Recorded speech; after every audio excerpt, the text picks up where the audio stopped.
that experience was dope because it was really fun. And the people that worked there were fun. I still have some pictures too. But I remember the engineer, Latino sister, Liz Mercado, super cool as hell. There was another brother that worked there who was good on the drums, this brother named Punchy. He was funny as hell too. Like the people that worked there were funny as hell. DJ Newmark, I had to mention this too. DJ Newmark was my A&R at Correct Records. So Newmark, like we just had a ball, man.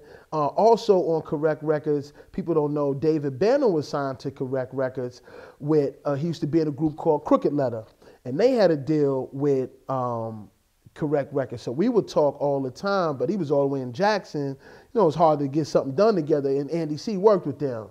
So, you know, that's the other thing about, you know, the whole Correct family and this, that, and the other. But I got a little bit off track. Where was we at again? Power Play. So yeah, Power Play was just, it really was just fun, to be real honest. It was kind of like a real raw studio, wasn't nothing flashy or nothing like that, but that motherfucking big ass SSL, baby, with the 5-inch disc and the 2-inch reel. You already know how it was. I still got, hey look, I still got the half the album on 2-inch reel in storage in the closet. You know what I'm saying? But just the experience of it recorded in that studio and the people that were there, man, and it being what it was. Like I said, that was Ye's first time in New York, and just all of that stuff is, you know, for me now, you know, it's just real good. All good memories, good things to look back on. You know what I'm saying? So, but Power Play, that's where I am with the Power Play situation.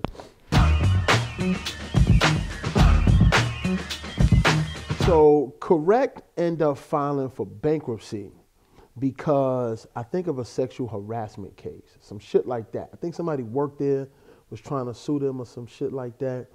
So they had to file for bankruptcy. So that's what happened with the Correct deal. After that, though, I still had some new songs that I had been working on a little bit and this, that, and the other, but to be honest, you know, I really, during that time, I always stay creative and I always create music. I've never stopped creating music, for anybody that's been wondering, of course. Just not as much music, not music just as Gravity. Me and Little Ray, who was featured on the first album, we were doing something together post-Grav album, called the Game Project, right? And the Game stood for Getting On Money Easy. And ironically, out of the blue, an artist comes out called The Game, of course. So, you know, you got that situation. But we have been actually creating and recording a lot of music. Some with, a lot of it with SC. Also, anybody that knows SC's production, SC could tell you about a lot of stuff from back when and how a lot of things kind of got started too.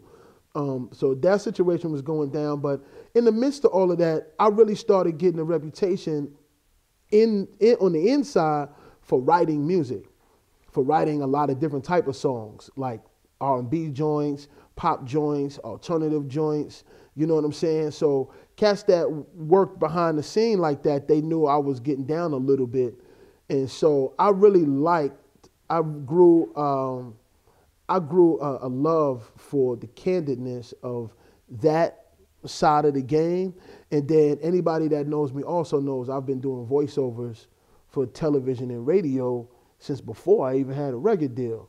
You know what I'm saying? So I've been in the advertising world even longer. You know what I'm saying? So I really got a love for, you know, not always having to be in the forefront. And then, you know, once I really started dealing with what it really was on the publishing end and just what's really going on, you know, I'm one of them dudes that never really had a 9-to-5 except maybe once in my life. And so I always deal with capital in terms of, yo, you know, what's really going on? And we all know really wasn't going on. You know, we was just dealing with the love of what we was doing, but that shit wasn't taking us. wherever, at a point. And so, I just started dealing with the behind the scenes stuff, and it allowed me to be a different type of creative too, because everybody has expectations for, gravity, boom, boom on the forefront, but then everything else I get down with, they really don't know, but then that allowed me to really get down on the other end of the game too. But I still get down hard on a lot of them. I'm getting ready to do another joint with one of my guys I got here right now, my man Streety Boulevard, who's bananas. And then my lady actually is a phenomenal singer. Her name is Jakina Mitchell. Something crazy with it. So we're working on her stuff right now as well. She be featured on a couple joints as well. You know what I'm saying? And I'm gonna let you'll leave here with and you'll get a chance to hear too. But so I definitely still get down, you know what I'm saying? Definitely still get down, but I just became more of a businessman, to be real honest with it. I have a couple companies that, I get down with without going into detail about what all of that is, but I got a couple companies that do well, you know what I'm saying? Anybody that's like a Facebook friend might run into some of the things I do in the whole 9 yards. But, so I really deal with, I just became a better businessman, in my years and to accommodate, to accommodate what I figured is a growth process and to accommodate a certain standard of living. I accommodate, I put standard of living and growth process in the same boat, that they work together, so that, no matter what going outside, when I come in my fortress, when I come in my crib, I'm comfortable, my shit is right, and I can still do what I love, you know what I'm saying? So that's really, where I'm at on post-grad. But I never stopped making music, still making it right now, will never stop. Till the headstone, it'll never stop, brother.